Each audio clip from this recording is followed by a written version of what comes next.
Festival mile സ്റ്റോൺസിൻ്റെ പുതിയൊരു വീഡിയോയിലേക്ക് എല്ലാവർക്കും സ്വാഗതം. അപ്പോൾ ഇനി മുതൽ ഫെസ്റ്റിവൽ മൈൽ സ്റ്റോൺസ് ഇല്ല, ഫെസ്റ്റിവൽ മൈൽ സ്റ്റോൺ മാത്രമേ ഉള്ളൂ കേട്ടോ. കാരണം ഒരു സ്റ്റോൺ എന്നെ വിട്ട് പോയി. മനസ്സിലാവാത്തവർക്ക് എൻ്റെ പ്രിയതമ, എൻ്റെ വൈഫ്. താൻ സ്നേഹിച്ച ഒരാൾ, വിവാഹം കഴിച്ച ഒരാൾ മറ്റൊരാളിൻ്റെ കൂടെ പോകുന്നത് അത് ആർക്കും സഹിക്കാൻ പറ്റാത്തൊരു കാര്യമാണ്.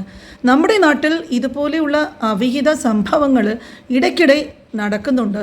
ഇപ്പോൾ വന്ന് എല്ലാവർക്കും ഈ അവിഹിതം ഒരു തമാശയായിട്ട് കാണുവാൻ തുടങ്ങിയിട്ടുണ്ട്.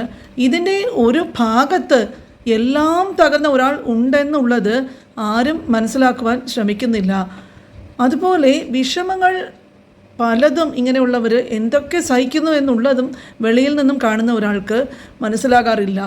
വിവാഹത്തിന് ശേഷം ഒരു പെണ്ണ് വേറൊരുത്തൻ്റെ കൂടെ പോയി കഴിഞ്ഞാൽ പിന്നെ ആദ്യം ഭർത്താവിനെ എല്ലാവരും കുറ്റം പറയുകയായി, പരിഹസിക്കുകയായി, കളിയാക്കുകയായി. കാരണം ഇയാളെ കൊണ്ട് ഒന്നിനും കൊള്ളത്തില്ല, ഇയാൾക്ക് നേരെ ചൊവ്വേ ഭാര്യയെ നോക്കാനറിയില്ല, അതുകൊണ്ടല്ലേ അവൾ മറ്റൊരാളുടെ കൂടെ പോയത് എന്നുള്ള പരിഹാസങ്ങളായിരിക്കും ചുറ്റിലും കേൾക്കുന്നത്. അപ്പോൾ ഇന്ന് ഷെയർ ചെയ്യാൻ പോകുന്നത് ഫെസ്റ്റിവൽ മൈൽ സ്റ്റോൺ വ്ലോഗ്സ് എന്ന യൂട്യൂബറുടെ ജീവിതത്തിൽ സംഭവിച്ചിട്ടുള്ള കുറച്ച് കാര്യങ്ങളാണിത്. സിനിമാ കഥകളെപ്പോലും വെല്ലുന്ന രീതിയിലാണ് നടന്നത്. സ്വന്തം ഭാര്യ മറ്റൊരുത്തൻ്റെ കൂടെ ഒളിച്ചോടിയ വിഷമത്തിൽ ഇദ്ദേഹം യൂട്യൂബിൽ ഒരു വീഡിയോ ഇട്ടിരുന്നു. അത് ആദ്യം ഒന്ന് കണ്ടിട്ട് വരാം. ഫെസ്റ്റിവൽ മൈൽ സ്റ്റോൺസിൻ്റെ പുതിയൊരു വീഡിയോയിലേക്ക് എല്ലാവർക്കും സ്വാഗതം. അപ്പോൾ ഇനി മുതൽ ഫെസ്റ്റിവൽ മൈൽ സ്റ്റോൺസ് ഇല്ല, ഫെസ്റ്റിവൽ മൈൽ സ്റ്റോൺ മാത്രമേ ഉള്ളൂ കേട്ടോ. കാരണം ഒരു സ്റ്റോൺ എന്നെ വിട്ട് പോയി. മനസ്സിലാവാത്തവർക്ക് എൻ്റെ പ്രിയതമ, എൻ്റെ വൈഫ്. അവൾക്ക് ഇഷ്ടപ്പെട്ട ആളിൻ്റെ കൂടെ പോയി. അപ്പോൾ എനിക്ക് ചെറിയൊരു അബദ്ധം പറ്റി. അത് അപ്പോഴും തോന്നിയതാണ്. അതിൽ ഞാനിപ്പോൾ ഖേദിക്കുന്നു. പ്രഷർ കൂടുതൽ കയറിയപ്പോൾ താങ്ങാൻ പറ്റാതെ ചെയ്തതാണ്. വെയിനൊന്ന് കട്ട് ചെയ്തു, അത് തെറ്റായിപ്പോയി. മുന്നോട്ട് ഒരു ജീവിതമില്ല എന്ന് ഞാൻ ഉറപ്പിച്ചതാണ്.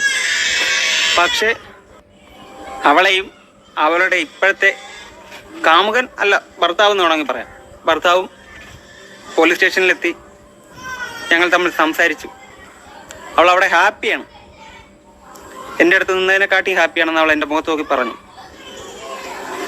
അവൾ ഹാപ്പിയാണെങ്കിൽ പിന്നെന്താ, അവൾ ഹാപ്പിയായിട്ടിരുന്നാൽ പോരെ. അപ്പോൾ നമുക്ക് ഹാപ്പിയായിട്ടല്ലേ ഇരിക്കേണ്ടത്. അപ്പോൾ എവിടെയായിരുന്നാലും ഒരു 3 വർഷം എൻ്റെ ബാധ്യമായിരുന്നില്ലേ, സന്തോഷത്തോടു കൂടി ഇരുന്നുള്ളൂ. പക്ഷെ ഞാൻ തളരില്ല, ഞാൻ ഉയർന്നു വരും. ഫെസ്റ്റിവൽ മൈൽ സ്റ്റോൺസ് അല്ല, festival mile stone vlogs continue.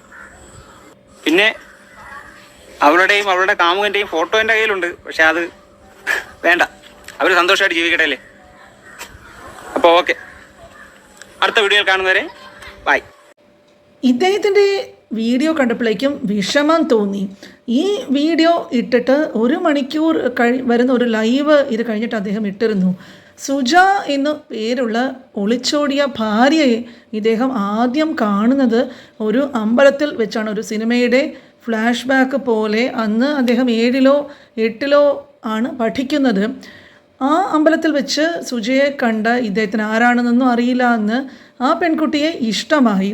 ആ ദിവസം അങ്ങ് കടന്നുപോയി. പിന്നീട് കുറേ കാലം ഇദ്ദേഹം ഇവളെ കണ്ടതേയില്ല. അവൾ എങ്ങോട്ടോ പോയി, എവിടെയാണ് എന്താണ് എന്നൊന്നും അറിയത്തില്ല. ഇയാളുടെ മനസ്സിൽ അവൾ ഉണ്ടായിരുന്നു. അതുപോലെ അദ്ദേഹം 8ാം ക്ലാസ്സിൽ തോറ്റു. അപ്പോൾ ഒരു ക്ലാസ്സിൽ തോൽക്കുമ്പോഴേക്കും പഴയ കൂട്ടുകാർ കൂടെ കാണില്ലല്ലോ, പുതിയ ക്ലാസ്സിലേക്ക് ഇദ്ദേഹം മാറി. അവിടെ പോയപ്പോൾ കണ്ടതോ അമ്പലത്തിൽ കണ്ട അതേ പെൺകുട്ടി. അതോടെ തോറ്റ സർവ്വ സങ്കടവും പോയി. പിന്നെ കുറേ കാലം പ്രണയവും മനസ്സിൽ കൊണ്ട് നടന്നു. തുറന്നു പറയുവാനായിട്ട് ധൈര്യമില്ലാതിരുന്ന അദ്ദേഹം സുജയുടെ പിന്നാലെ നടന്നിരുന്നു. പക്ഷേ സുജ ഇത് എങ്ങനെയോ അറിഞ്ഞു. അങ്ങനെ 9ാം ക്ലാസ്സിൽ പഠിക്കുമ്പോൾ ഇദ്ദേഹത്തിൻ്റെ വീട്ടിലത്തെ സ്ഥിതി വളരെ മോശമായി. അതോടെ അദ്ദേഹത്തിന് പഠനമൊക്കെ നിർത്തിയിട്ടൊരു ജോലി അന്വേഷിച്ചിട്ട് പോകേണ്ടി വന്നു. പിന്നീട് വർഷങ്ങൾ കഴിഞ്ഞ് ഒരു തയ്യൽക്കടയിൽ ജോലിക്ക് പോകുന്ന സുജയെ ഇദ്ദേഹം കാണാനിടയായി. അന്ന് അദ്ദേഹം മനസ്സിൽ കൊണ്ട് നടന്നിരുന്ന ഇഷ്ടം, സുജയോടുള്ള ഇഷ്ടം സ്വന്തം അമ്മയെ അറിയിക്കുകയും അമ്മ സുജയോട് സംസാരിക്കുകയും ചെയ്തു. പക്ഷേ നിർഭാഗ്യവശാൽ ഇദ്ദേഹത്തിൻ്റെ ആ സമയം കൊണ്ട് സുജയുടെ കല്യാണം ഉറപ്പിച്ചിരുന്നു. അപ്പോൾ ആ ഒരു വിഷയം താങ്ങാനാവാതെ ഇദ്ദേഹം ആത്മഹത്യയ്ക്ക് ശ്രമിച്ചു. അത് കഴിഞ്ഞിട്ട് ഒരു 8 വർഷക്കാലത്തെ നീണ്ട ഇടവേളയ്ക്ക് ശേഷമാണ് പിന്നെയും സുജയെ അദ്ദേഹം നേരിട്ട് കാണുന്നത്. അപ്പോൾ ഫോൺ നമ്പർ കൈമാറി ചാറ്റ് ചെയ്തു. ആ സമയത്താണ് ഡൈവേഴ്സായ വിഷയവും മക്കളുമൊത്ത് ഒറ്റയ്ക്കാണ് താമസം എന്നും സുജ പറഞ്ഞത്. താൻ ആത്മഹത്യ ചെയ്യാൻ പോകുന്നു എന്ന് സുജ പറഞ്ഞപ്പോഴേക്കും 2 മക്കളുള്ള സുജയെ കല്യാണം കഴിക്കുവാൻ തയ്യാറാണ് എന്ന് ഇദ്ദേഹം പറഞ്ഞു. അത് ഇദ്ദേഹത്തിൻ്റെ വാക്കുകളിൽ തന്നെ നമ്മൾക്ക് കേട്ടു നോക്കാം. അങ്ങനെ ഞാൻ ചിന്തിച്ച് ഞാനൊരു തീരുമാനം എടുത്തു. അവളെ മരണത്തിന് വിട്ടുകൊടുക്കുന്നില്ല. അവളെ ഞാൻ വിവാഹം കഴിക്കും, എൻ്റെ ഭാര്യയായിട്ട്. അങ്ങനെ ഞാൻ പിറ്റേന്ന് തന്നെ അവൾക്ക് മെസ്സേജ് ഇട്ടു, ഇതേപോലെ നിന്നെ ഞാൻ നോക്കിക്കൊള്ളാം, നിന്നെ ഞാൻ വിവാഹം കഴിച്ചോളാം, എൻ്റെ ഭാര്യയായിട്ട് ഞാൻ നോക്കിക്കൊള്ളാം എന്ന് പറഞ്ഞു. അപ്പോൾ അവൾ പറഞ്ഞു അവളുടെ കുട്ടികളെ വിട്ടിട്ട് അവൾക്കൊരു ജീവിതമില്ല, കുട്ടികളില്ലാതെ അവൾക്ക് ജീവിക്കാൻ കഴിയില്ല എന്ന് പറഞ്ഞു. ഞാൻ പറഞ്ഞു കുഴപ്പമില്ല, കുട്ടികളെ ഞാൻ നോക്കും, എന്നാൽ കഴിയുന്ന വിധം ഞാൻ കുട്ടികളെ നോക്കും, ഞാൻ ജോലി ചെയ്ത് എൻ്റെ കുട്ടികളെ പോലെ ഞാൻ നോക്കിക്കൊള്ളാം എന്ന് ഞാൻ പറഞ്ഞു. 2 പെൺകുട്ടികളെ. അപ്പോൾ അവൾ പറഞ്ഞു അവളുടെ 2ാമത്തെ പ്രസവത്തോടു കൂടി അവൾ പ്രസവം നിർത്തിയതാണ്. ചിലപ്പോൾ എനിക്കിനി ഒരു കുട്ടിയെ എനിക്ക് തരാൻ അവൾക്ക് കഴിഞ്ഞില്ല എന്ന് വരാം. എനിക്ക് അവളോടുള്ള ഇഷ്ടം കൊണ്ടാവാം. ഞാൻ പറഞ്ഞു വേണ്ട, എനിക്ക് കുട്ടികൾ വേണ്ട, എനിക്ക് നീയും കുട്ടികളും മതി, നീ മതി എനിക്ക് എൻ്റെ ജീവിതത്തിൽ, നിന്നെ മരണത്തിന് വിട്ടുകൊടുക്കാൻ എനിക്ക് വയ്യ. പിന്നീട് അങ്ങോട്ട് എൻ്റെ അടുത്ത് ചെറിയ രീതിക്ക് ഒരു അകൽച്ച തുടങ്ങി. അതെനിക്ക് അനുഭവപ്പെടാൻ തുടങ്ങി. എൻ്റെ അടുത്തൊരു അകൽച്ച. അത് ഞാൻ എന്തെങ്കിലും തെറ്റ് ചെയ്തു, അതെനിക്ക് അറിയാം. എനിക്ക് മാനസികമായിട്ട് ഒരുപാട് വിഷമമുണ്ടാക്കി. ഇവള് എന്തായിരിക്കും എൻ്റെ അടുത്ത് ഇങ്ങനെ പെരുമാറുന്നത്, എൻ്റെ അടുത്തൊരു ദേഷ്യവും എന്തൊക്കെയോ പോലെ എൻ്റെ അടുത്ത്. അങ്ങനെ ഒരു ദിവസം നമ്മളിങ്ങനെ സംസാരിച്ചുകൊണ്ടിരുന്നപ്പോൾ രാത്രി ഒരു 12 മണിയൊക്കെ ആയപ്പോൾ അവളുടെ ഫോണിലൊരു വീഡിയോ കോൾ വന്നു. അതൊരു ലേഡിയുടെ പേരായിരുന്നു സേവ് ചെയ്തിട്ടിരുന്നത്. അപ്പോൾ ഞാൻ ചോദിച്ചു ഇതാരുടെ 12 മണിക്ക് നിന്നെ വീഡിയോ കോൾ ചെയ്യുന്നത്? അപ്പോൾ അവൾ പറഞ്ഞു അത് അവളുടെ ഒരു പഴയൊരു കൂട്ടുകാരിയാണ്, അവൾക്ക് നമ്പർ മാറിയതായിരിക്കും എന്ന് പറഞ്ഞു. എൻ്റെ പെട്ടെന്ന് ഫോൺ മേടിച്ച് വെച്ചിട്ട് അവൾ വിഷയം മാറ്റി നമ്മൾ വേറെ സംസാരത്തിലോട്ടൊക്കെയാണ്. ഞാൻ അത് വിശ്വസിക്കുകയും ചെയ്തു. അന്നൊക്കെ അവൾ എന്നേക്കുമായിട്ട് തന്നിൽ നിന്നും പിരിഞ്ഞു പോകുമെന്ന് ഇദ്ദേഹത്തിന് അറിയില്ലായിരുന്നു. അങ്ങനെ ഒരു ദിവസം അമ്മയുടെ വീട്ടിൽ സുജ 2 ദിവസം നിന്നതിന് ശേഷം ഭർത്താവിൻ്റെ വീട്ടിൽ പോകുന്നു എന്ന് പറഞ്ഞു. പക്ഷേ ഭർത്താവിൻ്റെ വീട്ടിൽ എത്തിയതുമില്ല, യാതൊരു വിവരവുമില്ലായിരുന്നു. മൊബൈലൊക്കെ സ്വിച്ച്ഡ് ഓഫ് ആയിരുന്നു. അപ്പോൾ ഇദ്ദേഹം പോലീസിൽ വിവരം അറിയിച്ചു. ബസ് ഡ്രൈവറുടെ കൂടെ സുജ ഒളിച്ചോടി എന്നുള്ള വിവരം അധികം താമസിക്കാതെ ഇവർ അറിയാൻ ആയത്. അപ്പം അങ്ങനെ താങ്ങാനാവാതെ പിന്നെയും ഇദ്ദേഹം ഞരമ്പൊക്കെ മുറിച്ചിട്ട് ആത്മഹത്യയ്ക്ക് ശ്രമിച്ചു. ഓർക്കുക, ആത്മഹത്യ ഒരു പ്രശ്നത്തിനും വിഷമത്തിനും ഒരു പരിഹാരമല്ല. ആ നേരത്തെ ഒരു മനോനില അനുസരിച്ചിട്ട് ഈ ആത്മഹത്യ ചെയ്യുന്നതുകൊണ്ട് എല്ലാ പ്രശ്നങ്ങൾക്കും പരിഹാരമായി എന്ന് പറഞ്ഞ് ഒരുപാട് പേര് ഈ കടുങ്കൈ ചെയ്യുന്നുണ്ട്. അപ്പോൾ അത് ഗുണത്തിനേക്കാളും ഏറെ ദോഷമാണ്. ഈ ഞരമ്പൊക്കെ മുറിച്ചു കഴിഞ്ഞാലേക്കും വരുന്ന പ്രശ്നങ്ങളൊക്കെ, ജീവൻ എടുക്കുവാനൊക്കെ ഇങ്ങനെ ഒരു നിമിഷം കൊണ്ടൊക്കെ ശ്രമിക്കുന്നു, ഞരമ്പ് മുറിക്കുന്നു. അതൊക്കെ കഴിഞ്ഞിട്ട് തിരിച്ച് ജീവിതത്തിലേക്ക് വരുമ്പോഴുള്ള ഒരു ബുദ്ധിമുട്ടും അതിൻ്റെ കാര്യങ്ങളുമൊക്കെ സീരിയസ്നെസ്സും ഒക്കെ പലർക്കും അറിയാതെയാണ് ഇങ്ങനത്തെ കാര്യങ്ങളൊക്കെ. പിന്നീട് ഒരുപാട് വർഷങ്ങളൊക്കെ കഴിഞ്ഞ് ആ സ്ഥിതിയിൽ നിന്ന് ആലോചിച്ച് നോക്കുമ്പോഴേക്കും അന്ന് ചെയ്തത് എന്തൊരു മണ്ടത്തനമായിപ്പോയി എന്ന് തിരിച്ചറിവ് ഒരുപാട് വർഷം കഴിഞ്ഞിട്ടാണ് പലർക്കും വരുന്നത്. അപ്പോൾ വന്നിട്ടൊന്നും യാതൊരു കാര്യവുമില്ല. ഓരോരോ പ്രശ്നങ്ങളുടെ പേരിൽ ആത്മഹത്യ ചെയ്യുന്നത് കൊണ്ട് എല്ലാത്തിനും പരിഹാരമായി എന്നുള്ളൊരു ചിന്താഗതി അങ്ങനെയുള്ളവർ അത് നിർത്തേണ്ട സമയം അതിക്രമിച്ചു കഴിഞ്ഞിരിക്കുന്നു. അപ്പോൾ ഇദ്ദേഹം ആത്മഹത്യയ്ക്ക് ശ്രമിച്ചെങ്കിലും മരണവും ഇദ്ദേഹത്തിനെ കൈവിട്ടു. ഇദ്ദേഹം മരണപ്പെട്ടില്ല. പിന്നെ ഇദ്ദേഹത്തെ കുറേ ദിവസങ്ങൾക്ക് ഡിപ്രഷൻ എന്നൊരു പ്രശ്നം കീഴ്പ്പെടുത്തി. പിന്നെ കുറച്ച് ദിവസങ്ങൾ കഴിഞ്ഞു പോലീസ് സ്റ്റേഷനിൽ ഇദ്ദേഹത്തിനെ വിളിപ്പിച്ചു. അതേസമയം ഇദ്ദേഹത്തിൻ്റെ ഒളിച്ചോടിപ്പോയ ഭാര്യ സുജയും സുജയുടെ പിന്നീടുള്ള ഭർത്താവും ഒക്കെ അങ്ങോട്ട് വന്നു. ശേഷം അവിടെ വെച്ച് എന്താ നടന്നതെന്ന് ഇദ്ദേഹത്തിൻ്റെ വാക്കുകൾ നമ്മൾക്ക് കേട്ടു നോക്കാം. നമ്മൾ സ്റ്റേഷനിലെത്തി ഇവരെയും കാത്തിരിക്കുകയാണ്.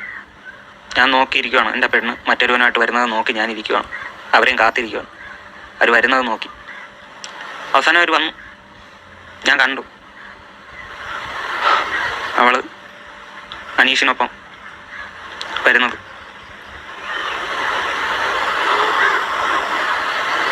അപ്പോൾ ഞാൻ ദൈവത്തോട് പറഞ്ഞു, മനസ്സറിയാതെ ഞാൻ പറഞ്ഞു പോയി, ഇത് കാണിക്കാനാണോ ദൈവമേ എന്നെ വീണ്ടും ജീവിതത്തിലോട്ട് കൊണ്ടുവന്നത്? എനിക്ക് അറിഞ്ഞൂടാ, അത് എങ്ങനെ പറഞ്ഞ് മനസ്സിലാക്കി തരണമെന്ന് അറിഞ്ഞൂടാ. അപ്പോഴത്തെ എൻ്റെ അവസ്ഥ, അവള് എൻ്റെ മുഖത്തേക്ക് നോക്കുന്ന പോലുമില്ല. അവനൊപ്പം സ്റ്റേഷനിലേക്ക് കയറിപ്പോയി. ഞാനതിങ്ങനെ നോക്കി നിൽക്കുക. ഇത് ഞാനെന്താ, ഞാൻ ഉറങ്ങുവാണോ, ഞാൻ സ്വപ്നം കാണുവാണോ? ഞാനിങ്ങനെ ആടിയാടി നിൽക്കുക. ഇതെന്താ സംഭവിക്കുന്നത്? ഇത് എനിക്ക് എൻ്റെ സംഭവം, എൻ്റെ റിലേ മൊത്തം പോയി. എനിക്കൊരു പിടിയും കിട്ടുന്നില്ല എന്താണ് സംഭവിക്കുന്നതെന്നുള്ളത്.